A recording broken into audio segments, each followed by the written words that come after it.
NATO is ramping up its defense capabilities in the Arctic after hard questions from the Trump administration on how far the alliance would go to protect its own interests from the Middle East to the high north. NATO going beyond just pledges, with more than a dozen members holding Arctic drills.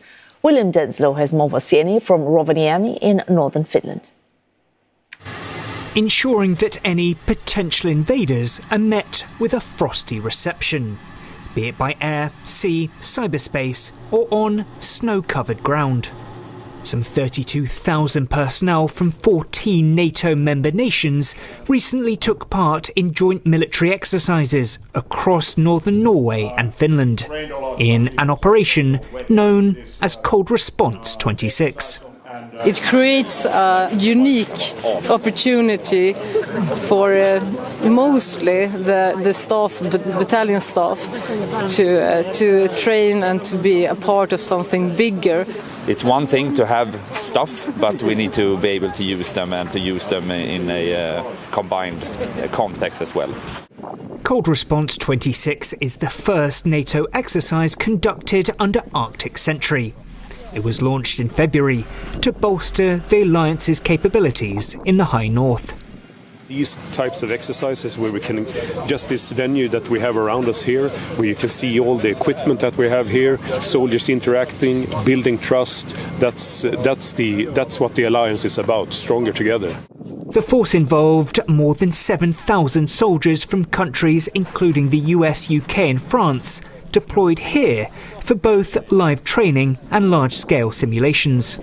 The drills are conducted under an Article 5 scenario, meaning that an attack on one NATO ally is an attack on all.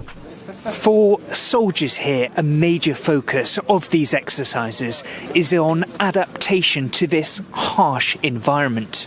Temperatures can drop to as low as around minus 30 degrees Celsius.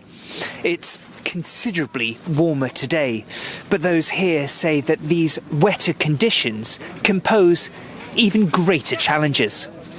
Soldiers say that coordination and knowledge sharing with allies is essential, especially under foreign conditions.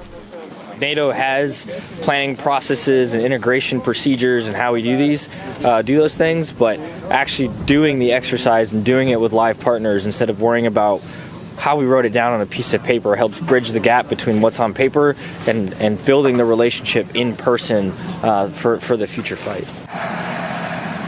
Some of the drills here may be staged, but officials say the threat is real.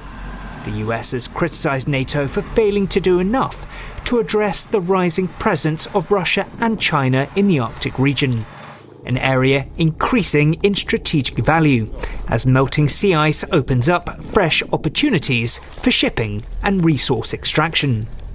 Attention may have turned to the Middle East in recent weeks, but Professor of Political History at the University of Helsinki, Juhana Oesloma, says Washington's interest in the high north remains.